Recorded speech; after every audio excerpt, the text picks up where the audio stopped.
Hello, everybody.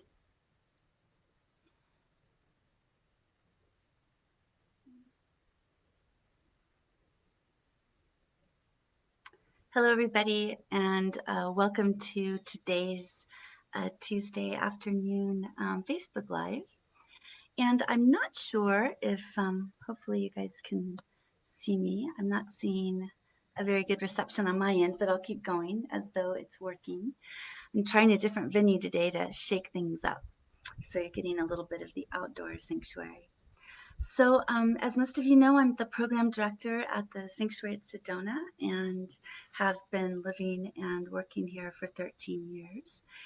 And we've been doing these Facebook Lives since the COVID crisis started and wanted to we decided to continue doing them. Dean's been doing them on Friday and I've been doing them on Tuesdays.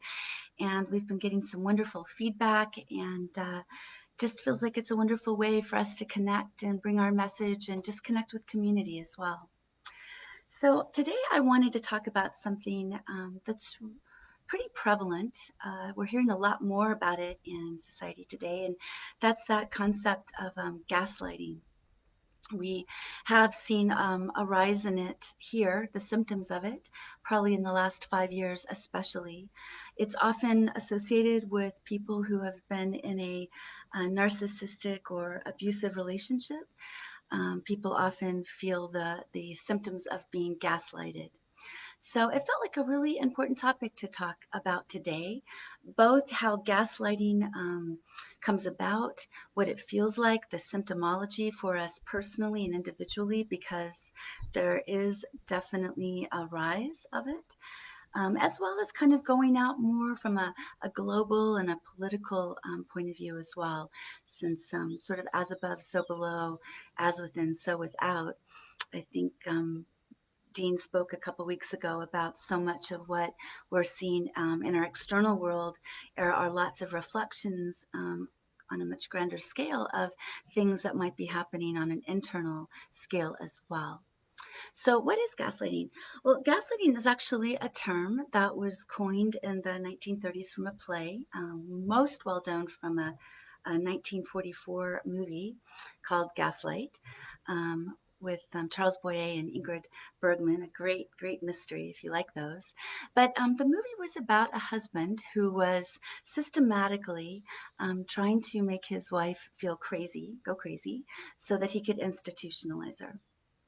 And he would do things like dim the gas lights, where he would be downstairs and his wife would be like, are the lights being dimmed? And he would say, well, no, I'm not seeing any lights being dimmed. Or he would move objects around and, tell her that the objects weren't moved around. So it was sort of this systematic undermining of her own sense of herself. And what we often see when people will come to the sanctuary with symptoms of gaslighting is that they at its very core they're in a state of confusion. They don't trust themselves anymore. They don't know what's up or down or right or wrong. They don't have a strong sense of their own gut or intuition anymore. They don't know what's real. I hear that a lot. Like they're just not sure what's real, and they've gotten so confused that they can't even trust their own perceptions. So, oftentimes when people are in relationships, personal relationships with gaslighting, it can happen in any type of relationship. Often with romantic relationships, can also happen in professional relationships or groups. It's often seen, but most of the time when the people come here, they're having gaslighting symptoms from their personal relationships. And without having to pathologize or demonize the partner, don't want to really do that in this particular live session. Let's just say that the people doing the gaslighting aren't well. Oftentimes they've been diagnosed as with narcissism or other mental health or personality disorders. But also it can happen with addicts and people, like I said, with mental health issues. So often if, somebody has an addiction, there's so much secrecy or shame that they'll project that onto the other. So if someone's cornering them about their addiction, or they're concerned about them cheating, or concerned about erratic moods, or concerned about secrets, or concerned about lying, the person doing the gaslighting might turn it around and say, I don't know what you're talking about. It's you. or be blaming the other person. Or maybe the person will be, it's obvious that somebody's intoxicated, or obvious that somebody's in a manic episode, or obvious that somebody's just lied to them if they've got like lipstick on their collar. And the person has a way of manipulating the conversation to make the other person feel like they're wrong, flat out denying it, making them feel crazy, questioning, maybe that isn't lipstick, maybe that was dinner, or questioning, well, they sure seem intoxicated, but they're saying that they're just tired from a long day. So it gets a little bit confusing. Or if they're in relationships and they feel like there are issues that are not being spoken about, and they might raise them in the relationship or talk about feelings of not feeling worthy or not feeling heard or not having their needs met. And the other person might call them overly sensitive or too needy, or they don't know what they're talking about, or they need to go get help, or that's their issue, not the person doing the gaslighting's issue. So people can end up feeling incredibly, incredibly confused. We have a wonderful example of that right now. We have a client who has some issues with mental health issues in her family, and of course is really aware that this is happening. But then the person can, when they're not in a manic episode, be really wonderful, and really loving. And so then that can get confusing. Like, wow, this person's so lovely and so wonderful, and they sound so sane. Maybe it is just me. Maybe I am going crazy. And then of course, the mood can switch, or the addiction kicks in and the other behavior comes out like Jekyll and Hyde, and then all of a sudden people start feeling really crazy. Or if someone's in a relationship with somebody with an active addiction or a hidden addiction or mental health, maybe family or friends only see the healthy side, or the side that has it all together with that person, and then kind of turn on the people being gaslit, like, what's wrong with you? This person seems fine, or why are you nagging, or why are you so needy, or maybe this really is your issue. So you can see how it can be really unnerving, for people, because when this happens, it usually is prolonged and it happens over a period of time. It usually happens with people that we love and trust. And so at the very worst case scenario, people literally become almost immobilized with indecision, depression. A lot of times people who have been gaslit feel a tremendous amount of anxiety and depression, despair, even hopelessness, because it feels like it doesn't matter what they do or what they say, or trying to get their point of reference back. They can't. They're like swimming in the middle of a river with no points of reference. And it's incredibly frightening place to be. So, like I said, we work a lot with people coming here, and what we need to do when people are coming out of these relationships, the most important first step is to help people learn how to start regulating their own nervous system again. Because until we're out of fight or flight, or out of sort of shock, or out of kind of that limbic brain hijack of hypervigilance, we are not going to be able to see or perceive anything with any type of sanity. It's always going to be through that filter of what's real, what's not real. Am I crazy? Am I losing it? So people go through a real time of learning to regulate their nervous system, which Dean has done a great job talking about in all of his Facebook Lives. A lot of that is looking at the diet. A non-inflammatory diet helps that. Working with meditation tools, learning to calm with the breath, really starting, even supplements can really help. First step first, calm the nervous system, so that then we are able to kind of go do deeper work. Also, really important when people are feeling crazy and with no points of reference, able to go get third party objective sources of reality, which is why a lot of people will come to treatment or go get help or go see a doctor or do what they need to do. That way they can get another opinion as to, wow, like, yes, this really is happening, and I can see why you might be feeling like you're going a little bit crazy right now. So really important to regulate the nervous system, to be able to go get reliable third-party sources of objective reality, so that you can kind of balance with that. And then also really important to start doing all of the individual work that we're really being called to do right now. A lot of the work at the sanctuary is allowing people to start the journey, not only from the head to the heart, but also from the external points of reference of reality, people, places, things, into an internal source of reality. So if people's sense of self and sense of safety, sense of identity, sense of worth has been conditioned on how many people are in their life, if they love them, what kind of relationships they're in, if it's solely based on what they do for a living or how successful they are, on their looks, on the amount of money they make, on those kind of external points of reference, well, then most people can end up feeling incredibly at loss because, as we know, our external world is constantly in flux. We have ebbs and we have flows. We have, loves that we have that we then lose, relationships, and we get sick. Loved ones die. We die. We know that's inevitable. We have changing economic systems, changing political systems that changing tides for our own financial world, that if we are just holding anchored to our external world, we are going to be in an absolute state of insanity all the time, up, down, in, and out. And that just gets amplified if the people, our external people in our lives who are our sources of okayness, are suffering from mental illness, are suffering from addictions, because again, they're filtering things through a very warped sense.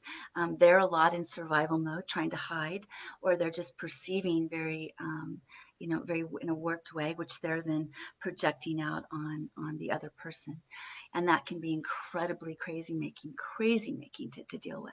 So we really have to show people the way on, and the tools and the practices, so they can start really going in and learning to trust themselves again, learning to evaluate their own belief systems, choosing the belief structures and systems that work for them, learning to do the meditation practices, to learn to listen and source from not just the mind, but also the great wisdom of our heart and our soul, sort of from this collective field of energy that's greater than us, and the tools in which to do that. And why I feel like this is so timely right now more than ever is I believe that, I know in our own nation right now, but I also believe globally, that we're all suffering from symptoms of feeling very gaslit. And again, not wanting to go into, if anyone, who's doing the gaslighting, or if there's some, big conspiracy, or making anybody bad. I don't want to do that in this live. I just want to look at the symptomology of what I'm seeing with the people coming here, but within circles of friends and family, even with myself. So I'm talking to a lot of people, including my mom, who is quarantined right now. She's over 70 and has diabetes, and is in that category of people that are at high risk. So even though she monitors her television watching and social media watching, she's been feeling incredibly confused. So with the COVID-19 information, she was hearing, certain sets of data and then different sets of data, and then the president saying one thing, and then the Fauci saying something else, and then the state of Arizona has different rules, and then mom was listening to different news stations, and literally one newscaster on the news station would give one set of information, and literally the show right after would give a completely different. And she was pretty much in tears because she wasn't sure what to believe. She would see something and think it was true. And my mom's a researcher, PhD, so she knows how to research, and started researching on her own, and would feel like, okay, this data makes sense, and then have somebody that she trusts tell her something different. And she was feeling so incredibly crazy. Those are her words. I don't know who to believe. And out of that sense of not knowing what's true, she was noticing herself almost wanting to shut down, numb out, pull back, get very, very depressed. And then, of course, now with this huge tragedy, with the death of that black man, and the police brutality, and then all of the riots and the looting, and oh my gosh, it feels like the end of the world right now if you're watching the news. And and hearing about this. And again, I talked to her last night. She was in tears because she said, I see different things. I see the looters, and I see the shop owners, and I see the people that are innocent, that are getting punished out of this. And then I see also crowds of people that appear to be peacefully protesting and seem to not being protected by the police. And then I see other pictures of the police, being abused by the protesters. And she goes, I don't even know what to believe anymore. And then we hear one set of facts and then another set of facts. And, before we know it, I think we're in an absolute shutdown. So these are absolute signs of the sense of not trusting ourselves, no longer having external points of reference that we trust. We can't even go to third-party objective sources now because sometimes even friends, family, and news sources we trust are giving conflicting and contradictory information at the same time. And I have to tell you, I have such a deep sympathy and empathy for this, and that's where I want to end this live today. Is for all of you that might be experiencing this. Really know that we're in this together, and that I think we're collectively feeling confused and collectively feeling overwhelmed, which looks different. Some people deal with confusion and overwhelm, like my mom, and like I'll do is kind of a shutdown or a pullback or just despair. Other people might respond to it by getting really angry and just grabbing onto a point of view and holding on to paradigm attachment disorder. At least it's better to have one point of view and rather than get overwhelmed by too many. And yet that can look very narrow and not allowing in any different information. So we see people reacting the best way they can right now. However, the underlying of this is that we are really being hijacked in a really, I think, profound way right now, one on top of the other. Here we're just recovering, I think, from or moving towards recovery of the crisis with the virus, and now went right into this crisis of our communities and our country with race relations and feeling unsettled. So just wanting to leave this on two notes. One is you're not alone. I mean, we're going through this together, and remember that we are really being bound together right now, regardless of your points of view on what's happening, that we're all together in the fact that it's overwhelming and confusing and there's not certainty. So remember our common humanity right now with great empathy and compassion. And second, it's more important now than ever that you learn the tools and practices, and if you have them, that you like hang on to them like life rafts, of the internal tools and practices of reconnecting with what's true for you, so that you can start the process of starting to trust your own intuition, your own gut, that you develop these tools and practices if you're connected with the divine intelligence or something greater than yourself, that you are being informed more than just by the external world and what they're telling you, but that you start listening and trusting more in here. And Dean's going to be really talking about this on Friday, about the tools and practices on how to learn to trust our intuition again, and how to come back home with that. A few things that I always like to leave you guys with: practical tools, but any meditation techniques are wonderful for this. I happen to think Joe Dispenza is doing really practical good ones on learning how not only to trust ourselves, but also to start dreaming up into our future.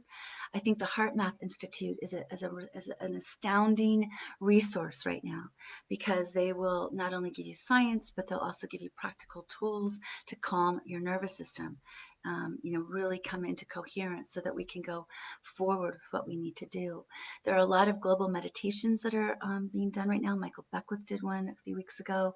Greg Braden's about to do one. Lynn McTaggart does them. Really encourage you to tap in and tune into that. Also, super important that you unplug, that you take a lot of time. If you can't stop the total compulsion to be watching things, which I recommend doing for at least a day or two, that you really limit and you really do what you need to do to calm the system. Being out in nature, breathing, meditating, being with your pets, listening to inspirational talks, listening to what's true to you. going back and reading maybe those books that have meaning, that have brought you comfort. But it is so, so important now that we start retraining ourselves or refocusing ourselves to be our own points of reference for what is true now, how we want to be during this time, and the world that we want to create going forward. So thank you so much, everybody, for joining me today. And so appreciate your time, and remember your common humanity, that we're all going through sort of these gaslighting symptoms right now, to take really good self-care, practice deep self-compassion for yourself and deep compassion for others, even those that might be reacting in ways that are not in resonance with you, and to do whatever you need to do to take care of yourself right now.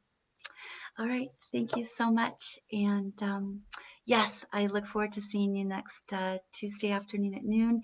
And please listen to Dean this Friday at noon, because he's going to be giving you more wisdom on how to really start trusting your own intuition. Okay. Have a beautiful day.